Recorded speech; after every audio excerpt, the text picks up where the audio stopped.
good evening. Let's talk family, poetry corner family. Tonight is Tuesday night, and every Tuesday night at 8 o'clock we have the poetry corner. And you know, I know that the intro is a little long, but sometimes we need an intro like that to set the mood, set the tempo. And it's been a long month and a half, and we're proud to have Nicole back on the show. She came back with the bang, Thank you. she's definitely from what we call Death Valley. She's down there, Hey, Clemson, so she's showing her hey. alma mater. Um, she's back, coming back with a bang. Like I said, she's part of the co-hosting team of the Poetry Corner now. So we have all three hosts. We did a show, Nicole, while you were gone, where it was basically was like meet the host. Um, and these two explained some things about hosting the Poetry Corner, the vision, stuff like that. Would you like to explain your vision and what you want to bring to the table? See, you caught me. Always try to catch me off guard. Um, why you didn't prep me for this question? So I have some thoughts going on, but I just, you bring my unique self. That's all I can do. All I can do is be me. So here I am. I What do you be what do you think, like Nicole, when we because your situation is a little bit unique and different with the poetry corner and being someone who basically supported the poetry corner and then you basically became a poet on the poetry corner and now you have elevated yourself to being a co-host with these two. What would you advise people that view the poetry corner? Give us some advice on what you how you've grown. okay. I see I'm moving up in the world, co-host. We're gonna have to talk about them figures later, okay? Don't worry, God is around. Remember what Big Red said. My office hours, We talk tomorrow then. Okay. No, but or you I could do like China Doll. Everybody don't need an audition.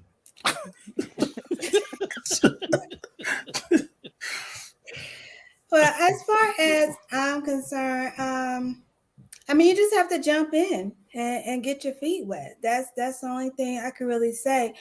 Um, it's so different because people can actually see you, so you want to make sure that you present yourself in the right way, because it's something that people are going to see years from now. But also, just try to produce some good work, put out some different things so that people get a little bit of everything from you, and that's pretty much it. Nicole, I know I probably should have prepped you, but one thing about King and myself is that things happen. We always try to plan things ahead of time, but things happen, and then it changes up the whole show. So I Mm. should have maybe prepped you and been like, Nicole, I'm gonna litter you with a bunch of questions, but I'm trying to get some things out of you. I know that you have a wealth of information, a wealth of advice, but sometimes we need people to push us to a level. What do you want to do with Poetry Corner? Like like, is there anything that you think that the other two co-hosts, myself could do better, yourself could do better? Like, how could we take the Poetry Corner on to a different level? Um, honestly, I don't. There's always room for improvement with everything, but I think we do. Everybody does a pretty good job. We have multiple like different guests. Is very very diverse as far as the guests that come on. You get young, you get old, male, female, from different locations. So, I mean, all around the world. So I think it's pretty much doing what it's supposed to do. I mean, we just have to get, I guess, more out there by word of mouth, things like that. Yeah, one of the things that I think about, and like I said before, we started the show, is realizing that the poetry corner kind of benefited from the pandemic by being on adult timeout. And now that the world is opening back up, a lot of people don't have time, or they got outside. And I get it. The weather, definitely, if you live in the Northeast, the weather is a lot nicer than it's been. It's not windy, and it gets dark at the time that we start, and people are just getting home. Mm-hmm. So with that, we do a virtual show, and that's unique within itself. But like I said, we benefited from the pandemic and able to actually have over probably 150, 200 shows. So Mhm. with that going forward, what do you think we need to do far as marketing each poet, marketing the show? You said just word of mouth, but it's crazy because a lot of people aren't doing a lot of in-house events. Like a lot of people still scared of the cocoa, and they should be. The cocoa. They should still be. They should still be scared and a little nervous about the cocoa because it's not gone. Yeah. But I think honestly, because I know I'm on Instagram too, and I'll get notifications. So, if a friend of mine is doing something with someone else, you'll get a little message and you could go and look and see what's going on. So, I mean, it's people are still doing, you know, the virtual thing. So I don't think I honestly I think it's probably I don't know because a lot of people are still kind of cautious about going out and being in closed places and things like that. Some people do like the open mics at different venues, but a lot of people they're cool where they're at. They're like, okay, I could watch it from home and I could be safe. I don't have to worry about all of that.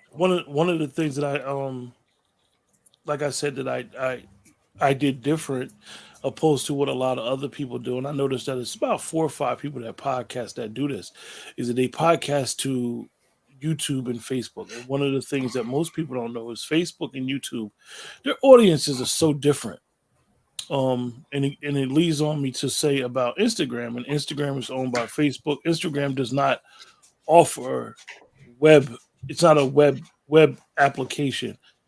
Instagram is strictly a mobile application, and they don't allow you to multi-stream through Instagram. Instagram's IP is totally different than any other thing, and that's why. And they're owned by Facebook, so they don't allow us to be able to stream through Instagram through a third party. Which, if you use a third party service, you got to do a live strictly from their service. So with that, it's always a catch with trying to get our Facebook audience to come together with our YouTube audience and understand, okay, we got to try to trigger 2 different algorithms, and algorithms, they're tricky. From some words in YouTube could trigger algorithms, some words in Facebook could trigger algorithms, but they're not the same. So with that, Adwina, I'm gonna ask you, what more do you think we need to do as a collective? Because really, I mean, as they would say, is all we got is us. Your mic is muted. Sorry about that. I think we could stand to do a little bit more,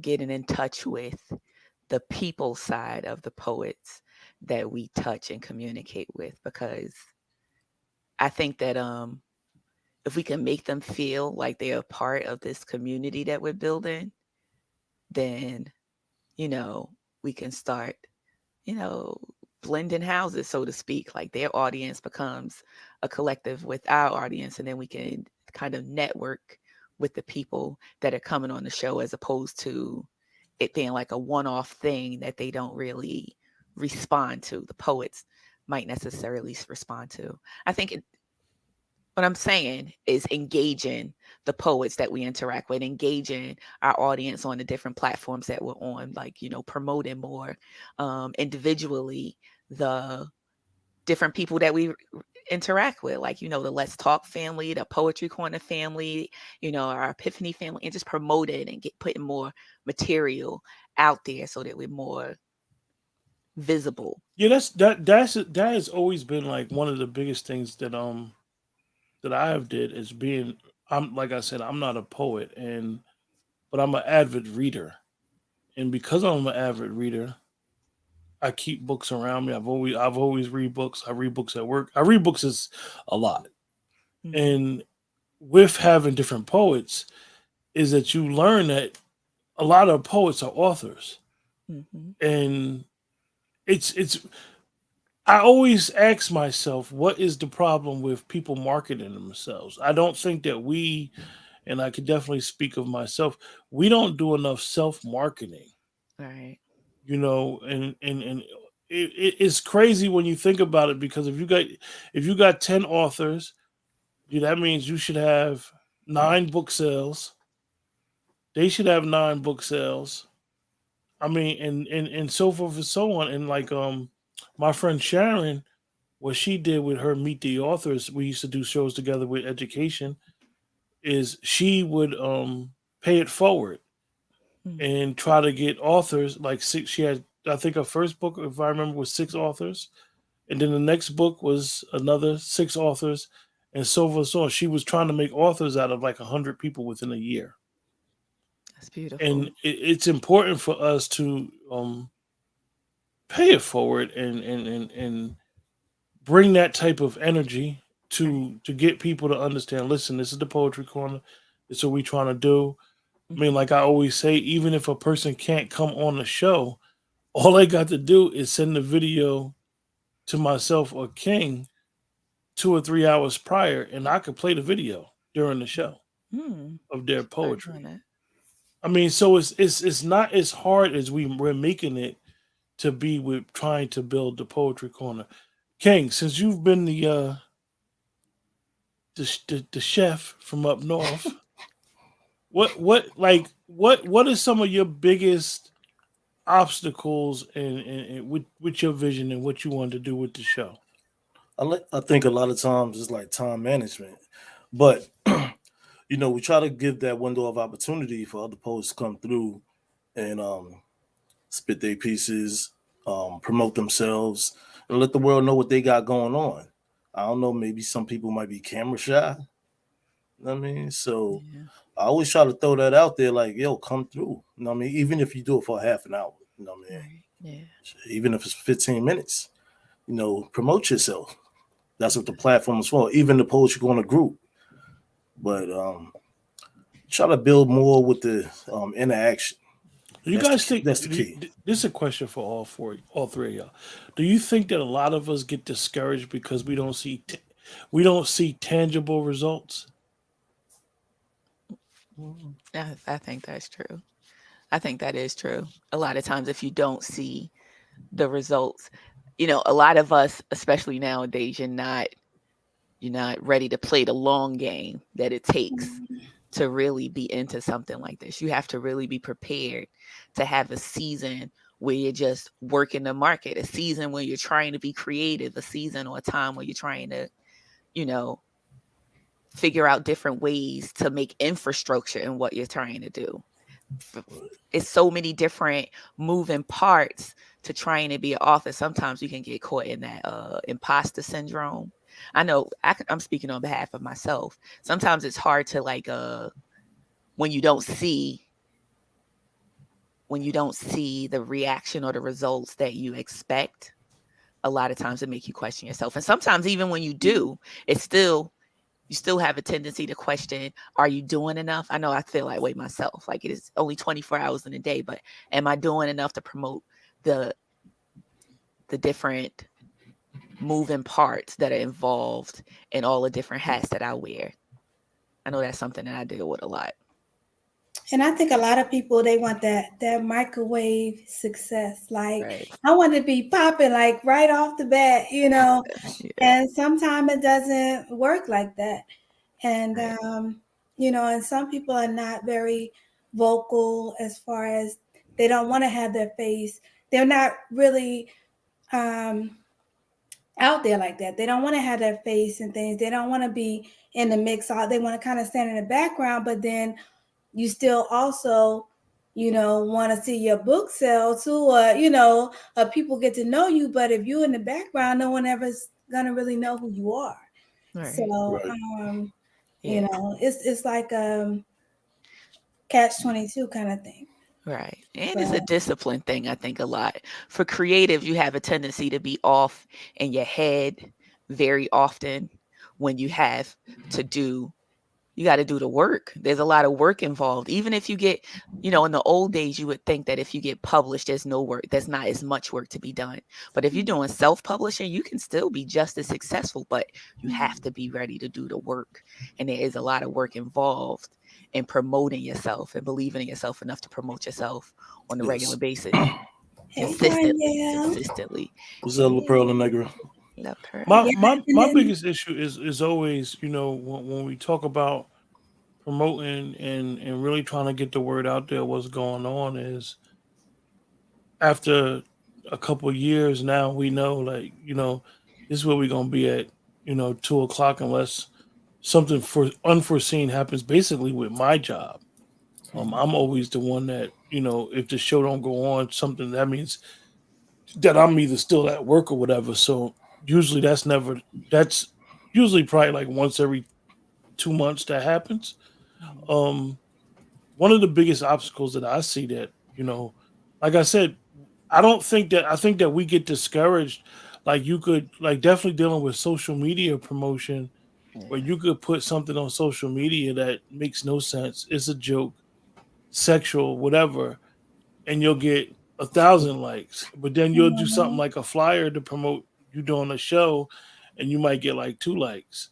And I Right. think that subconsciously discourages us. Like, I'm just not going to promote what I'm doing. Ain't nobody looking. But at the Right. end of the day, like, this in brand creation, this is what you have to do. Like, Mhm. whether you listen to anybody that's doing motivational speaking, have their own brand, nobody's going to be able to do it like you, Right. Right. or you're not going to be able to do it like nobody else. Right. What is going to get the poetry corner the way that it's going to get is the way that it's going to be. It has its own journey, Right. Mhm. and that is discouraging. Right. You know what I mean? You could put 1,000 clips out there, and as they say, and I always ask people this. I think we asked this during one of the shows. Would you rather grow consistently or just have a go viral moment? Like, you go viral, you everywhere. You did a poem, you spit, you spit a piece, and you don't want viral, and everybody see you on TikTok and the gram, and the shade room them picked it up, and you like, oh, I'm having a viral moment. Or would you rather just have a consistent ascent to the top? I know I And would rather be consistent. yeah, Yeah. consistent. Because that little 15 minutes of fame, that's they be like, Right. okay, and who is that? Right. So yeah. Exactly. But then also another thing, because I know King mentioned time management. A lot of people are dealing with 9 to 5s too. So you got to juggle your work, then you got your family. People have their kids and different things like that. So a lot Right. of that, is consuming a lot of your time. I Right. mean, not luckily, but I've been out because of, surgery and stuff Yeah. like that. But then even then, I could go a whole week and it's just like, what did I do? Like, okay, Monday, I thought it was going to be a good day, but my back was killing me. So I took a pill and I was sleeping. So it's all this other kind of stuff. And then of course, Right. you got to keep up your house, stuff like that. I'm throwing away like old mail and it adds up. So it's just like, okay, well, what do I do? And I know I can be kind of like, as they say, have the little ADD kind of syndrome. Like 1 minute I'm doing one thing and I'm like, okay, well I could do this. Like today, I was sitting up there sorting out my little stuff that I'm gonna put into the recycling and all this, and then I said, well, I got my table. I never you know, put together. So then I'm trying to put my table together. Then I'm looking at the instructions like this don't look right.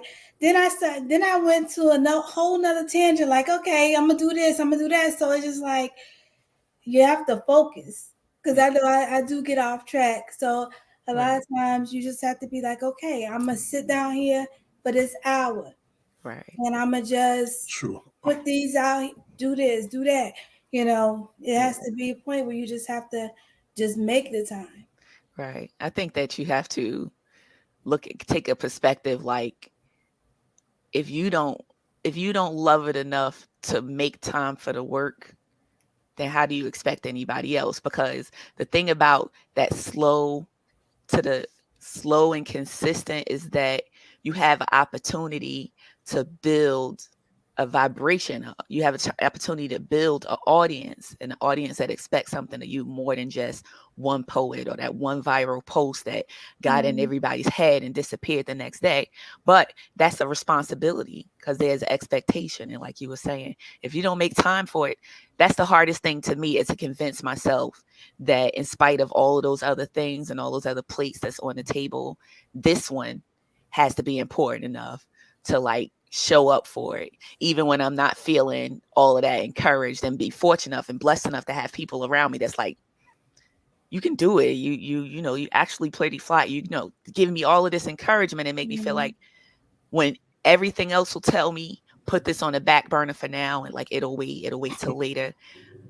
I have people around me and I have to make sure that I'm telling myself like this is important enough for me to show up for myself. Because if I show up for myself, then that is the center focus of the vibration that I'm trying to create. Like that's what I would love to see in women, is like a lot of women, instead of us deprioritizing.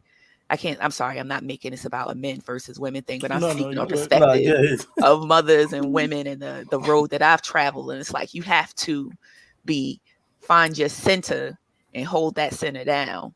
And I feel like poetry and showing up for these things and making sure that I'm available and around for different opportunities to showcase what I'm able to do. And it not only gives me an opportunity to be seen for that moment that someone might be like, oh, that's fly, and it might springboard from there, but also it gives me an opportunity to get better and better and better at what I'm doing. When you're consistent, you improve, and you know, iron sharpens iron. You have to be willing. You got to show up. You got to show up. You really do. Exactly. Yeah. And then another thing, just real quick, you got to be excited about your stuff. Because if you're not excited, nobody else is gonna be excited. You know, you could be the worst salesperson out there, but you like, I got this bottle of water. This is the best water ever. Then everybody's like, dang, I want to get some of that water. So, you know, and I know I'm bad at it too, but you know, I'll post stuff here and there. But yeah, it's all about, you know, showing who you are and, you know, letting everybody else see, you know, okay, she's worth looking into. Let me check out what she got to offer. I believe in yourself enough to show up for yourself. You know what I mean? I think that's the advice that I would give to most poets that might consider coming on a show, or ones that we kind of have to nurture into believing like this is hard. People might not think because it's virtual that it's not a difficult thing for those people who are like a lot are introverted people by nature, you know, to show up and to be like, I'm going to put myself out here and I'm going to stumble through and I'm going to make it through and I'm going to, you know, make it happen. That takes a little bit of nurturing, but you got to show up for you. You got to feel like you're showing up for yourself. You got to bring the best version of yourself to all of these different things. You know, but at the same time, though, what is the difference between you jumping on the stage and being on the screen? You know what I mean? You're in front of a live audience. I witnessed that already because I'm like, oh shit, all these people out here, like, I hope they like my shit. You know what I mean? It's different crowds in the audience. But I found it to be kind of cool. I was like, okay, you know what I mean? Let me just go up in there and rock that shit out. So it gave me a more confidence level. Right.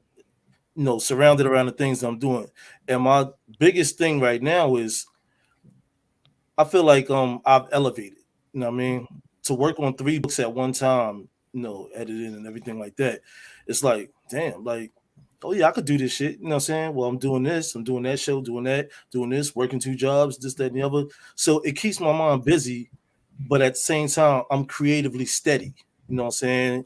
And I think that's the most beautiful thing I ever done is edit 3 books at one time. You know what I mean? Work on them. Which they're done anyway, but you know, I'm just still trying to advance. But a friend of mine gave me some good advice, which I'll be speaking to y'all later about. But you know, we can get this thing popping. We can take it to the next level and like a space shuttle rocket. You know what I mean? We might not land on the moon, but we can be out there in the universe. You know what I mean? So does either one of does either any either of wow. Does anyone have a poem on vision? On vision. Might be like Chuck D. Don't the vision ain't blurry. Let me see. vision. I don't know if this is like vision, but well, I got one. I guess I would say. All right, lead off hitter. And you know, try to do a little something. And I call this focus. Focus. Tell me how your vision is better than perfect, but you can't see your own beauty. Take a look in the mirror. Stand up straight. Don't slouch. Hold your head up. Now take your time. Don't rush. You are so much more than the natural eye can see. Yes, you have stunning features. Everything is appealing to the eye. Speaking of eyes, your eyes reveal the light of your soul. You continue to shine even when your life has darkness encircling it. Your mouth expresses the depth of your thoughts, and you always have an uplifting word for those in need. Your heart is pure, which is the most important factor. You allow others to open themselves up and reveal their inner feelings and emotions without judgment. The way you carry yourself shows the pride you have deep inside. You frequently take on the weight of the world, but continue to have a bright outlook. You make a habit of sending out positive vibes and deflect negativity. You are so much more than the natural eye can see. Open your eyes so you can see it too. In peace. Okay. Talking about you don't know if that's about vision.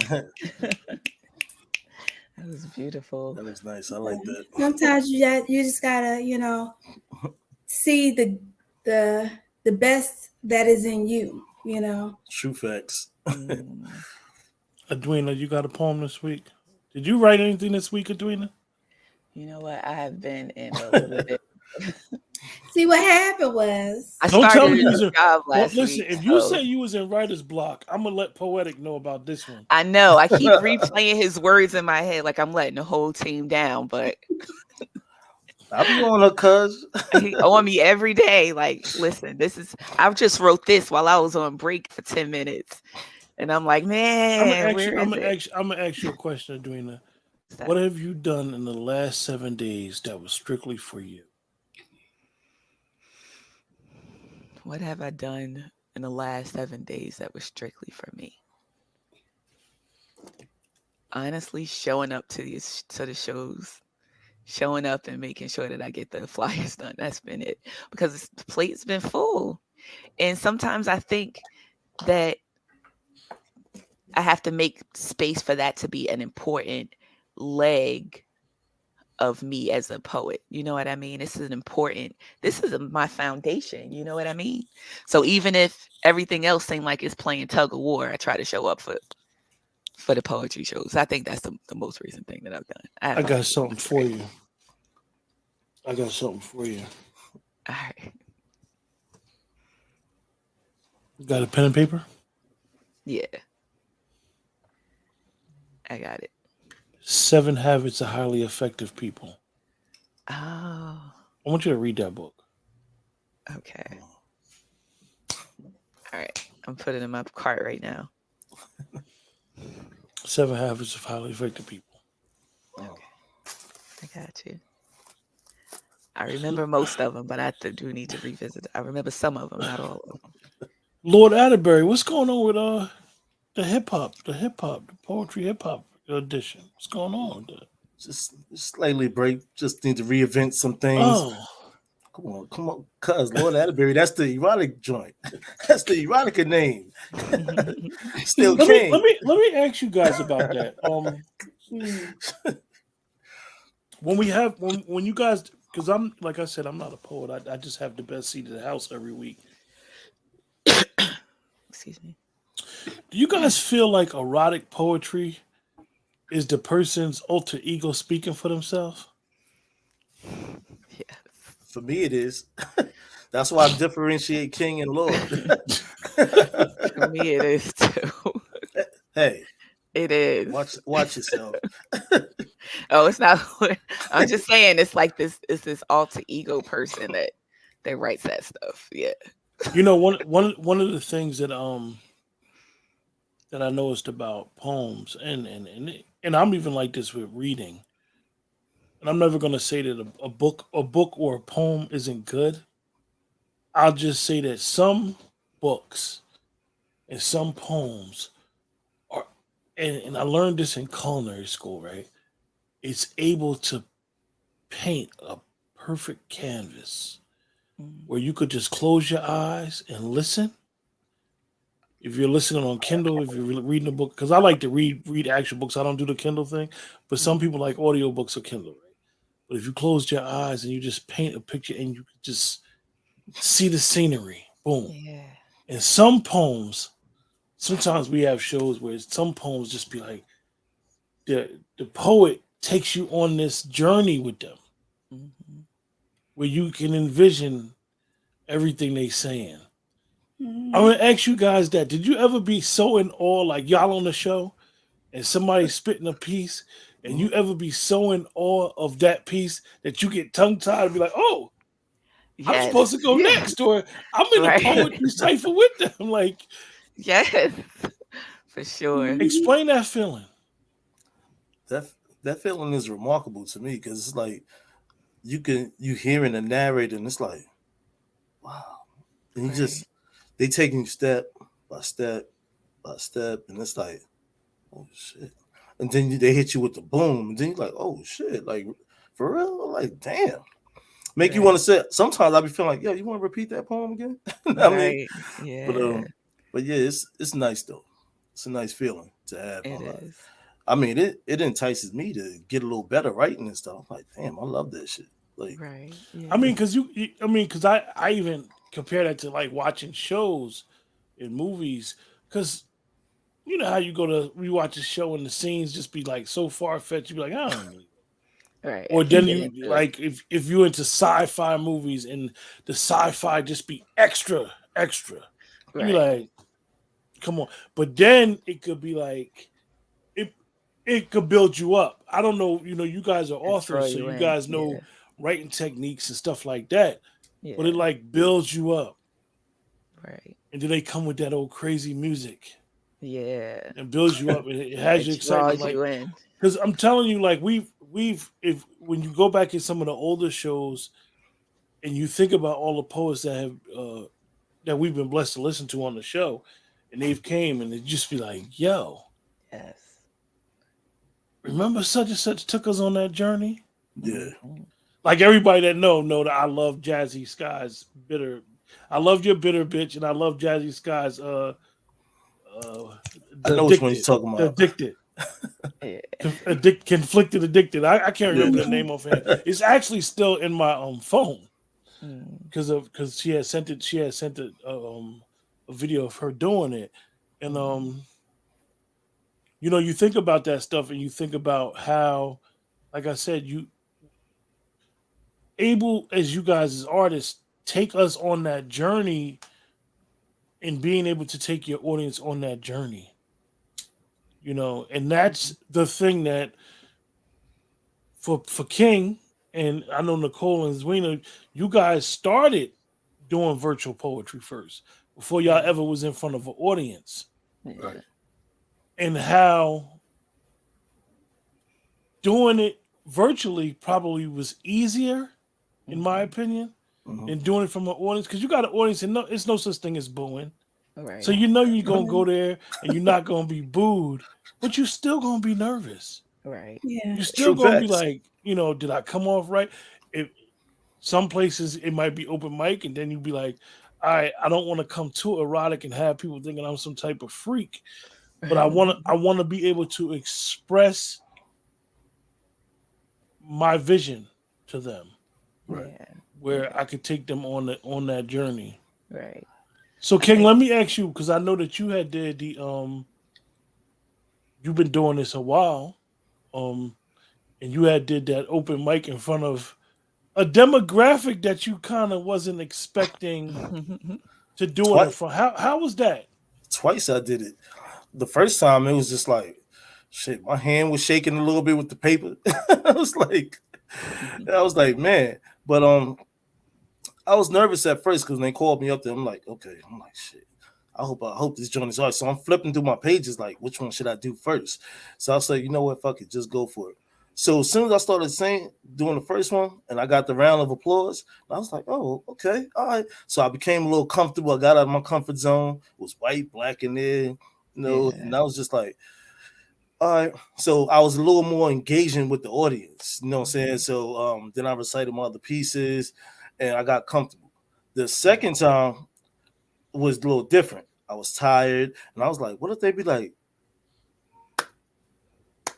like that? But Yeah. my hand was shaking and stuff because I was like nervous and shit. And I was like, you know what? I'm just gonna do it. Fuck it. If they boo me, they boo me. If they don't, it's all good. Whatever.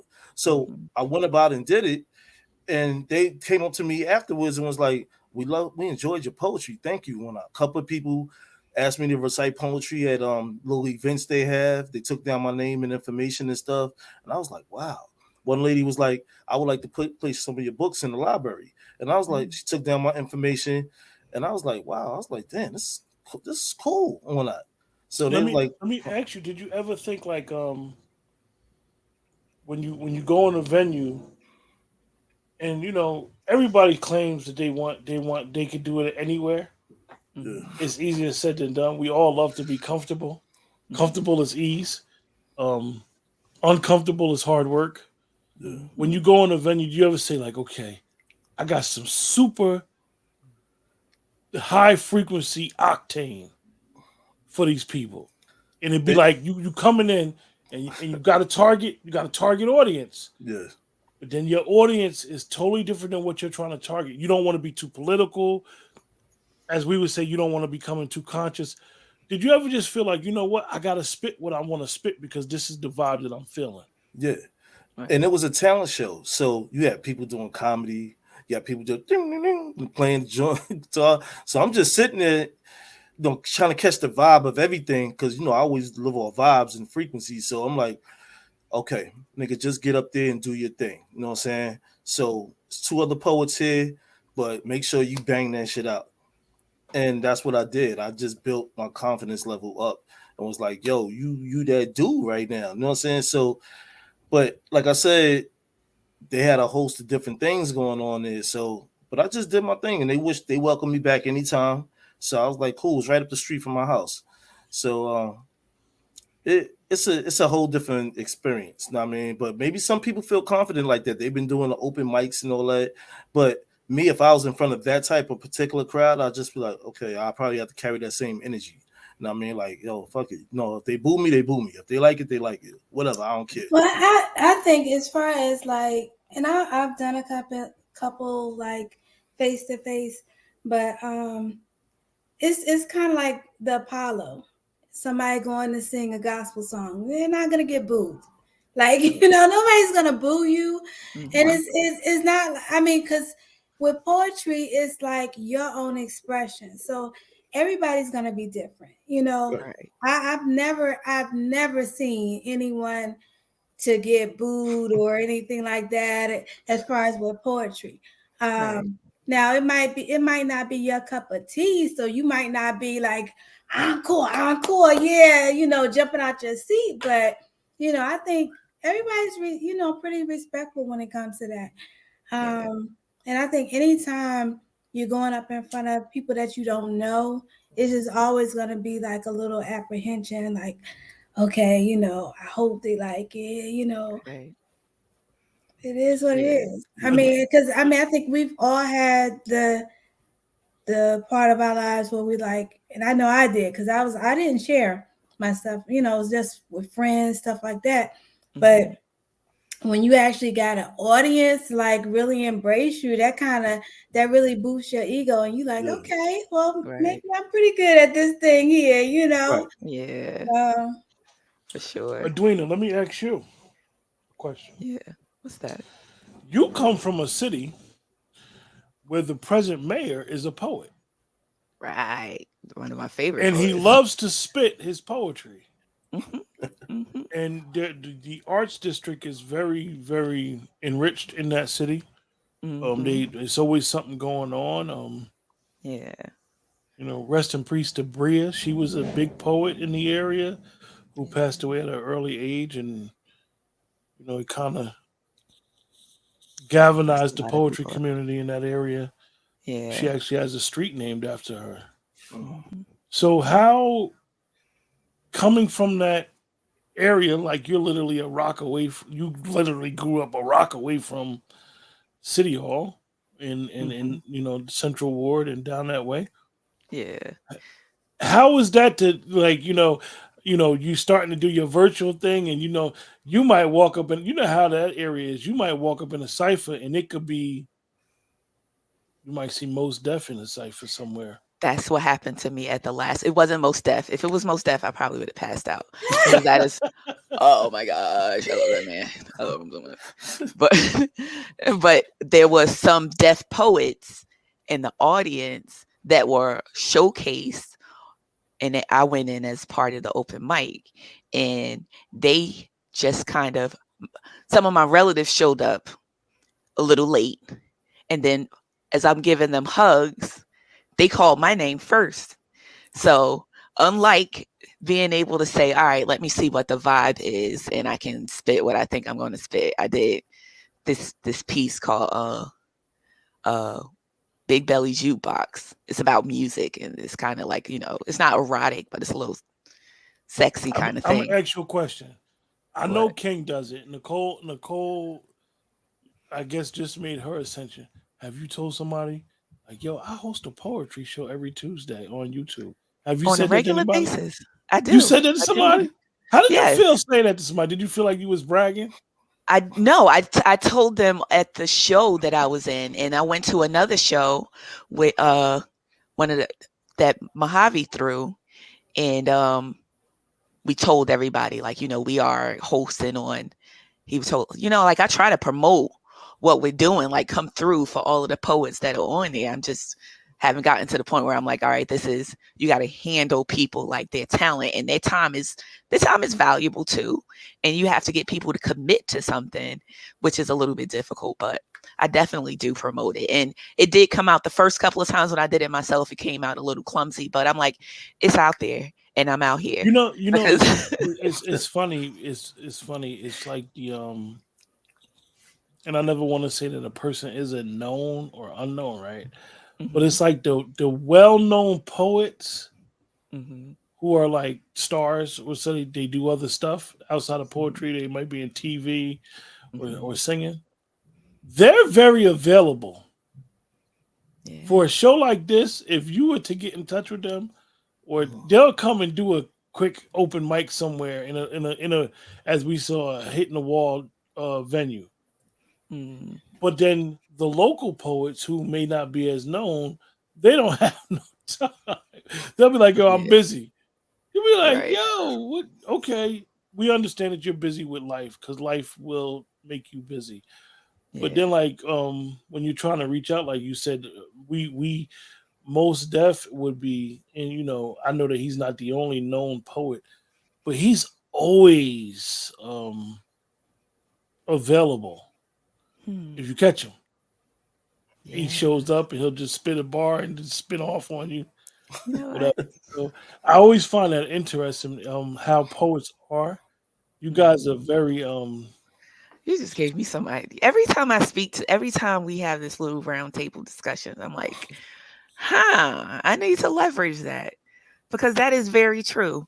The poetry scene in Newark is I saw that when I went to the Cry Out Cave where Bolu, the one that came through on the show the other day, Call Me Bo, her older brother runs the Cry Out Cave, and his last show that I missed, Ross went to that one, and he knows a lot of people locally. But, again, when you try to ask them to do something virtual, sometimes people get a little bit funny. But I'm going to make it my business to ask some people who are outside of what I would think would be the realm of ordinary people to ask and just see what sticks to the wall, see who would actually come through.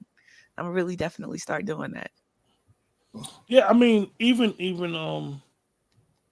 Nicole is in her sorority, and I'm quite sure she's not the only poet in us.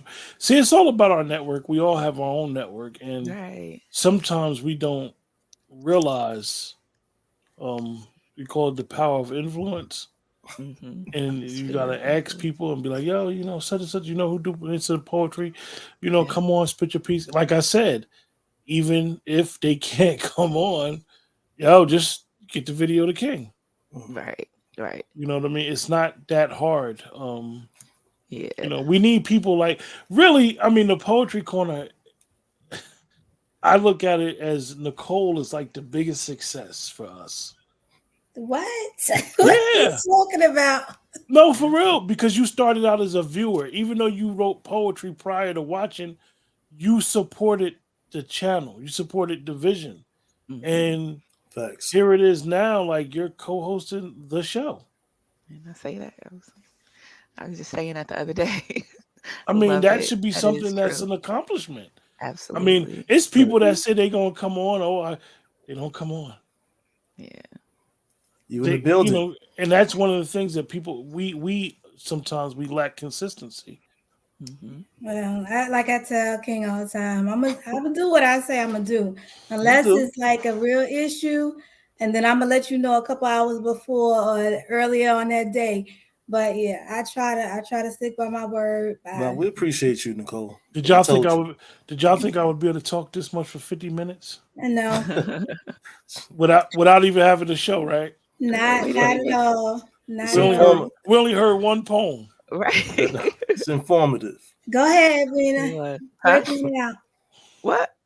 Break one out. Are we still doing poetry or are we done? Yeah. No, spit your piece. Nah, I'm about to throw a wrench in the game. Okay. Oh, Lord, here we go. Edwina, you can spit a poem, but it got to be from what you call? From my book? From what? From memory? No. From Nikki. From Nikki? Let me see. I was just looking. Oh, you would throw this kind of wrench. Let me see what I got on deck. Hold on. Hey, why don't you do the one you did last night? Yeah, let me see. I think I still have it open here. It was pretty short too.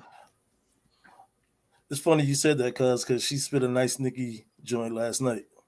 Yeah, I've been starting off the other show with poems by famous poets to get the vibe going. And this one is Love Is by Nikki Giovanni. Some people forget that love is tucking you in and kissing you goodnight, no matter how young or old you are. Some people don't remember that love is listening and laughing and asking questions, no matter what age. Few recognize that love is commitment, responsibility, no fun at all, unless love is you and me. And that's that poem. Okay. I love that poem. All right. Yes. Okay. Yeah, that was definitely cool. Thank you. King, you got any Gil Scott? Woo! I thought, hey, Dwayne, y'all ain't the only ones that I threw the wrenches at. He gets it on the Or the Yeah, regular? Whitey's on the moon.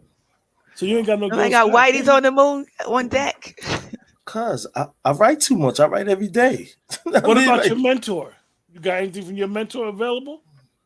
Ooh. Yeah, I know. Get some lashes for that. Hung like Jesus on the cross. Get some lashes for that. Yeah, man. Give us a Lord Atterbury. Ooh. You sure? What time is it? What time is it? Yeah, I know. It's almost 9 o'clock. Let me get The baby's not tucked in yet. Hold on. All right, hold on. Sure you want the Lord? Yeah. You might want the shepherd. All right, just give me a second real quick.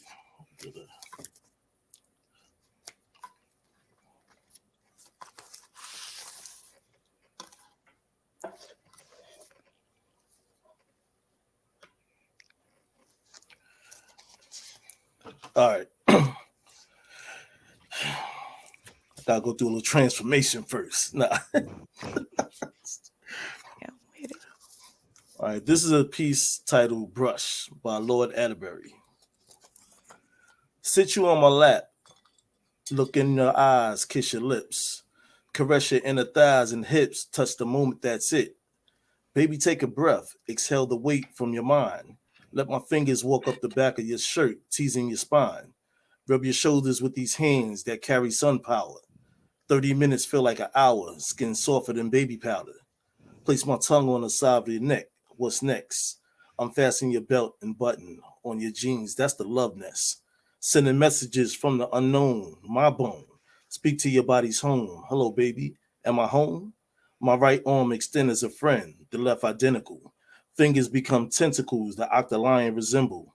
Half man and animal, living as an amphibian. Pressing against the pressures of life. Woman, just let me in. Final attraction, speak to your care to see what's happening. Reach the soul inside of your beautiful hole and make a caption. Lord Atterbury.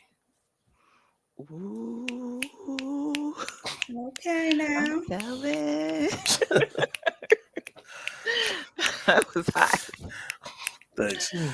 He threw me off. I was gonna spit this other piece, but it was like, I gotta reconnect and recalibrate for a minute. Well, ain't hit me with that one. Woo. Nice. Okay. Anybody else? What else you got for us, Nicole? See, I done took y'all out of the poetry spirit. We done had this conversation. We've been talking for about an hour. I ain't gonna lie to y'all. I used y'all because I'm tired. Okay. I used y'all. Look, he pulled the Kanye West. I used you. At least I'm gonna say thank you at the end of the night, right? Right. True facts. Nicole, you don't mind being used, do you? I told you China doll right now. So you don't need an audition. You don't need an audition. All right now. Remember how she walked up on Goldie?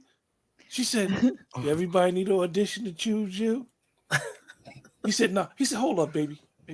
Just calm down." He tried to tell her, "Pipe down a little bit." He had to check this nigga Pretty Tony first. He had to tell her, "Pipe down, baby. Pipe down."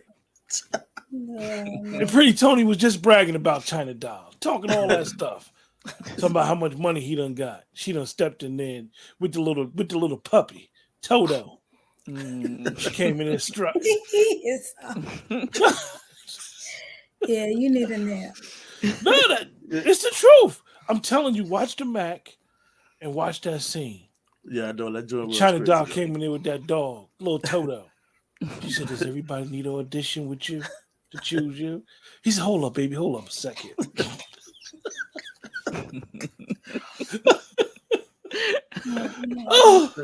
Y'all know that was a good scene. It was. You can say, no, really, really, all jokes aside, y'all. Now, my sister done said I'm sleepy. She knows me very well. I am tired. But look, everybody knows that scene from the Mac. It ain't always about degrading. It's just a movie. It's just art. She stepped up in that pool hall, and women didn't come in the pool hall back then. She came up in the pool. She said, "Does everybody need an audition to be with you?" He said, "Hold up, baby, hold up. She cut the line." All right. All right, Nicole. China right. doll. You got something for us, Nicole? You got a poem for us? I already did one. You did vision. Yeah. You was prepared. You prepped, so you got poems ready. Yeah. Well, I mean, no, we was waiting on Edwina to do a poem. She didn't do her She poem. did Nikki. She did Nikki. Her poem. All right. Edwina, do you have a Maya Angelou for us, Edwina? A Maya Angelou? No, do the letter. Do the letter to Maya Angelou. You all right? Your neck all right? The letter to Maya Angelou? Neck was hitting that headboard, huh? Boo. Said boo. Dude. Y'all just don't know how much I mess with Nicole, boy. She don't even pay me no mind. He's so happy to have me back. And see, I might be out next week. Oh God, y'all so funny. I don't know, because that was kind of sad. I don't know. Yo, when I was driving through South Carolina, me and Nicole was on the phone. I was like, "Damn, Nicole went to school down here. Ooh, this ain't boring down there by Clemson." Look, we made it happen. Made it happen, Captain. You got something for us, Edwina? All right, something of mine is Maya Angelou. It's up to you. Something of yours, but what we want? What was that? All right, still sweet. Which one? Some upbeat, because that Maya, she gonna. That's no. gonna I got one for you. I want you to explain to us before you recite "Bitter Bitch." Explain the mindset of you writing that. When I wrote "Bitter Bitch," I was going through a very rough time in my marriage, and I felt like I was letting it make me resentful, and I started to feel a little bitter. That's why I said I literally accidentally caught myself in the window of the kitchen looking angry by myself washing dishes, and I'm like, I cannot let this happen to myself. There's too much in me that helped to build what is here right now, to let myself stay in a place where I'm bitter and resentful. And that's why I'm like, it's a call to women in general. Like, you don't have to let those shortcomings in a relationship make you feel like you less than who you actually are. You could be so much more than the labels that people put on you in order to put you inside of a box that you expect. You know, when you first said that poem, right? Mm-hmm. I don't think that a person, when they first hear it, the first time, like me, realize you're speaking to the person that's walking around bitter. Mm-hmm. I think that when I first heard it, I was like, "Damn, she angry." And then I was like, "Let me listen to it again." I'm like, "Nah, she can't." But you're speaking to the psyche of life situations that happen. Make us have this bitterness, and it doesn't allow us to embrace our happiness because we're so caught up in that moment in time that a situation happens and we like, "Oh, the world is falling on us, everything's caving in," and then you be so bitter about it because you put your all in that situation and things didn't go your way, and you just be like, a waste of time. But you know what brought that poem to a special place for me is I recited it at the first time I went to an open mic, and there was this girl, beautiful chocolate girl. She was tall. She looked like a Barbie doll, being dragged around by this dude who had on shades in the dark. I don't want to say what that is. It began with a D and satin struggles. Yeah, and he was like talking when he came in and he started flirting with other women in there, and the girl was sitting there. She looked angry. After I read that poem, she came up to me and she was like wiping her eyes, and she was like, "You know what? I should," and it was like it touched her and made her. She left.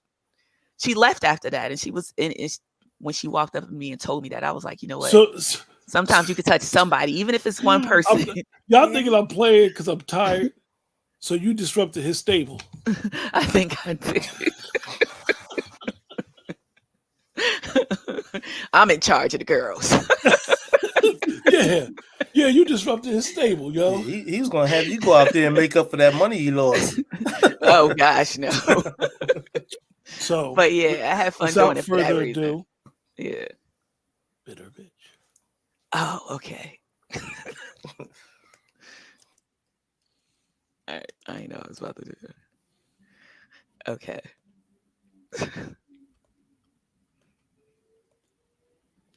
All right.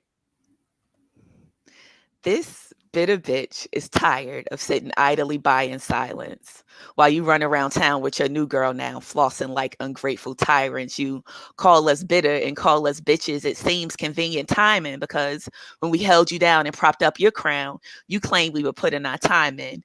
We were cheated on and beaten on while you grew from boys to men, and now she's just that crazy bitch and you singing we can't be friends. Okay, here's a memo, a newfound credo. I call it a bitter bitch bulletin. It's time we start to look within. Watch your face until you smile again. Understand that this is not the end. You were once a promise to yourself before you gave yourself to him. You gave him things that you shouldn't have until you got sick of it. You finally gave up. Now you both fed up. Got you running around spewing bitter shit. Running around town giving undeserving men something he can feel. A foolish plight because you're treating your heart like it don't deserve to heal, and that's real. You're treating yourself like you don't deserve to heal. Repeating the cycle, head in the fan, don't know whether to cry or to swoon because your respect is in the basement and your toes are aiming at the moon. Quit banking on some swerve of the hip. Know that looks are all but borrows. Check how the cipher goes. They're calling you a bad bitch today, but you'll be a bitter bitch tomorrow. So to his boys, I'm not your sister. And to his girl, I'm not your threat. Instead of joining Team Bitter Bitch, you best see where his head is at. Making promises and losing your identity. Throwing yourself on the blade of a toxic relationship, becoming your own worst enemy. Accidentally catching yourself in the mirror, face screwed up in a scowl because that wasn't happy and this isn't safe, so you're wondering what to do now. They call you bitter bitch, a vapid witch you've been demonized and fondled with. But that's not even the tragic shit.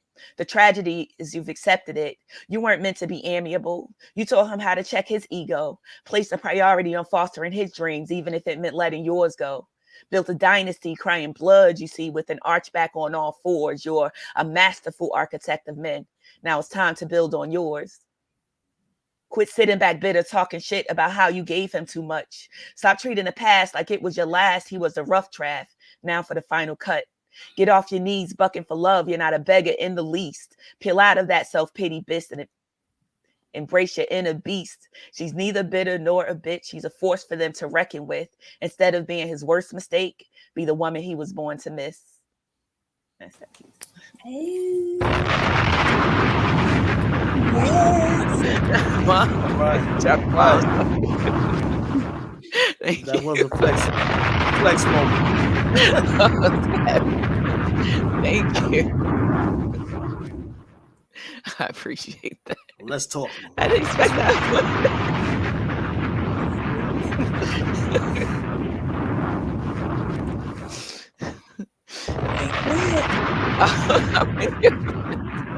Thanks.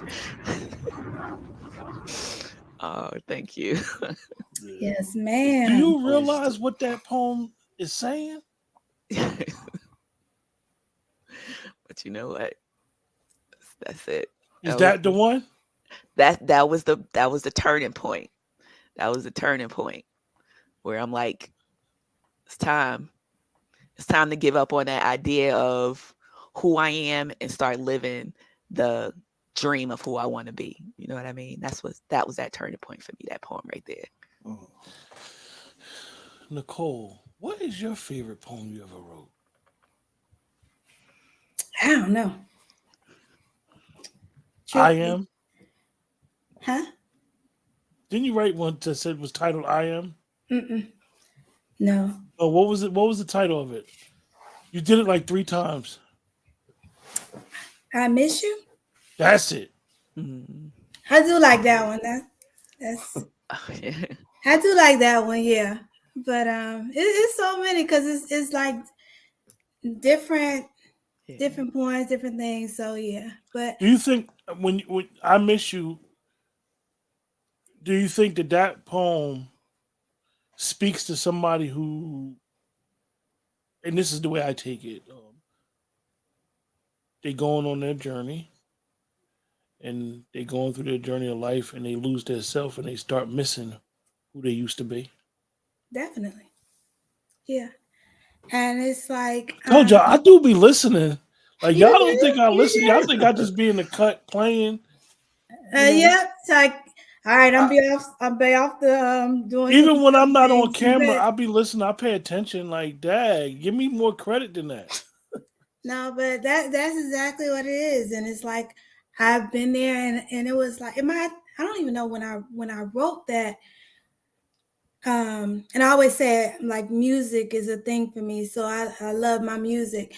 And for some reason, I thought of Climax song, I Miss You. But I thought you said climax. Like, you know what? Yeah, you set yourself up tonight for all my stuff tonight. But anyway, but I know there was a point where I was just so in my first love, and I was just so into this person, and basically, if I wasn't at school or work, I was with him. And it was just like when we broke up, I was like, oh my God, what am I gonna do with myself? Because that's who I built myself around, and it wasn't like I meant to do it. It just happened. And so yeah, and then I got to the point where, dag, what happened to me? But yeah, that definitely is a good one. Would you like to recite it? Did you want me to do that one? Yes. As you please. Okay. So now you done gave it all away. I miss you. I miss you. And there's no other way to say it. And I can't deny I'm feeling some kind of way. Maybe I was wrong, but I thought that you were my ace. Now you all skinning and grinning up in someone else's face. It's always an excuse why you don't have time to spare. And it was never like that before, but you don't seem to care. You're no longer the same and so different now. I'm trying to figure out what changed and how. I remember you as the feisty one with so much to say.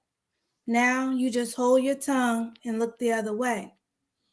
You shut me out and are so into this new guy. Did you forget who was always there, whether it would be to laugh or to cry? You had a life before him and things you like to do. We used to go to the movies, bowling, or even writing or reading a book or two. What about us? You act like you forgot all about me. I've always been here, although you pushed me into the shadows. I'm hurting, and I want you to know. Listen, I miss you.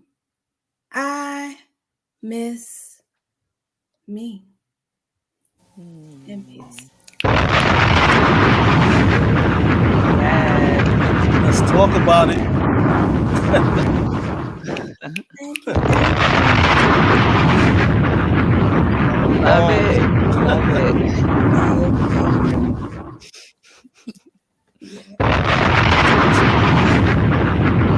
You just get out of here.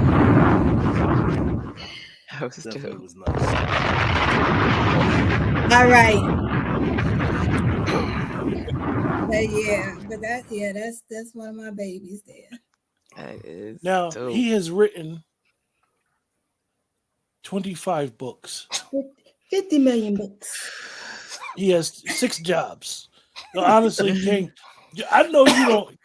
What would you consider, King, your favorite poem? Do you have a favorite? Nah.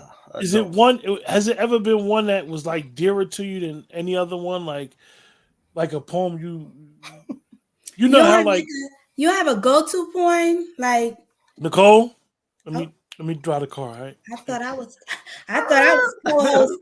I'm sorry. Let me drive the car. But look, honestly, because King, I know, the the reason why I get these questions, I ask these questions because I gear these questions specifically for each one of you guys. Right. Because I know 3 of y'all and y'all all different. So King is one of them people that takes these walks on the bay and watches the Atlantic Ocean and looks across the Chesapeake Bay Bridge to the Chesapeake Water, right? The river, whatever he does, right? To get his peace of mind. And you sit back and you contemplate and think about stuff to write. Is it anything that you ever wrote? Oh, the piece where you almost got swept in the ocean. What was the first piece you wrote after that? I can't even recall. See? I told you I write everything. But I did think of Gil Scott anyway the other day. Oh. So this poem was like a old day to him because I'm down here in South Jersey. So I always think about New York City. I didn't forget where I came from. I've been in Cape May for like 29 and a half years. So, I'm 50. So half of my life. You know what I mean? So, yeah, I remember everything about New York. So that's why I wrote this poem called The One. Okay. I mean, so, okay. Where I'm from is a place most of the people catch cases, moving on many streets and blocks, open mazes. Resemblance to ants, the Big Apple be having worms. So many skyscrapers, the air's thick with germs. Full loaded train cars and buses, stations with ruckus. Corners full of dealers and gangsters and all suckers. Snitches and sisters, and some brothers dropping knowledge. School children drop out, trying to make some dollars. Myself, I couldn't mirror myself to go to college. Still remain solid and polished in my apartment. Read books and pamphlets, listen to audio sounds. Some of my people drown, sitting hard in a lounge. Spectators instigating debatable conversations. Young daughters waiting on a date that's perpetrating. Grown sons stood up by a woman who changed their plans. Probably both involved with each other, showing their hand.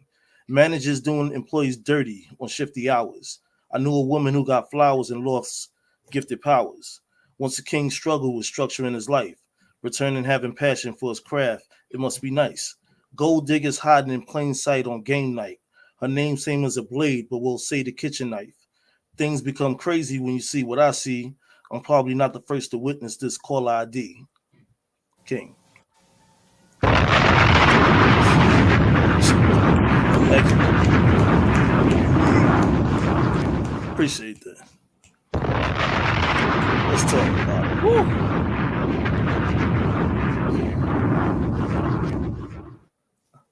I mean, I think everybody has seen it.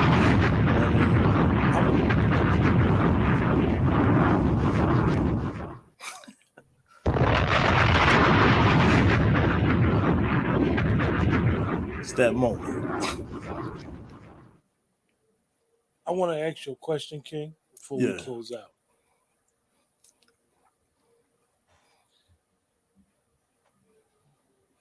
You live in Cape May. Yeah. There's a popular museum in Cape May. Explain to the audience what museum is in Cape May. Miss Harriet Tubman Museum, and I've been in there. Amazing.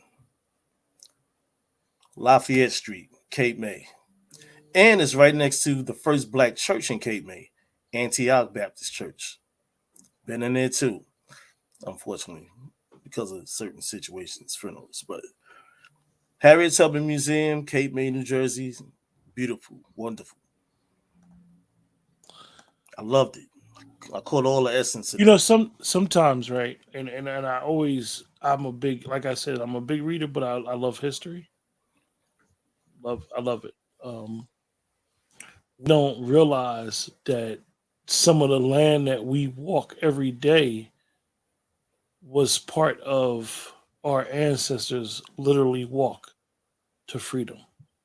Mm-hmm. And why the Underground Railroad could not come through Trenton. It basically had to stop in Trenton and go west to Philadelphia and come around to New York. It couldn't come because the Confederacy and the Klan was in Trenton and more up North Jersey, and they had to come all the way around. And when you think about places at Cape May, Lansdowne, places like that that's down there, Bridgeton in South Jersey, you never really realize like these are the same footsteps that our ancestors took. So I always think about that when even when we met, cause when you said you was from Cape May, I knew the museum was down there. Yeah. So with that, like I said, we don't want to get people too emotional or thinking about that. But any final thoughts from the? I gotta think of a name for these three. I'll think of something. Any final thoughts? Hey, I'm just glad to still be here. And just to say to the audience, look out, end of the month in June, King Atterbury, the Awesome Three is coming to you. 3 books. Got y'all. Nicole. Don't have much. Oh, it's slowly, but it's coming. It's coming. We'll be having my book. Just gotta tighten up a couple of things, and just cause pieces of me. So just be on the lookout for that. You can always check me on Instagram under Clemson Poodle 97. Of course, at Facebook, Nicole R. Brookins. Dwayna. Your mic is muted, Dwayna. Your mic is muted. I was going all into a whole rendition. You saw my hand? You saw my handwork was in it and everything. Get it. I think that I would like the closing remarks to be, tune in, reach out to King. King, what are your Instagram handles? I know you got King Atterbury Inc. and King Atterbury 7. And Joel Atterbury on Facebook. Reach out. Joel Washington Atterbury. Joel Washington Atterbury on Facebook. The Poetry Corner Facebook group, the Let's Talk group. Drop your poetry. Start somewhere. I know it's a lot of people out there who reach out, who leave comments, and who might tune in and might feel like we would love to have and to see you grow from wherever you are to wherever you're trying to be. We would love to be like a step in that happening.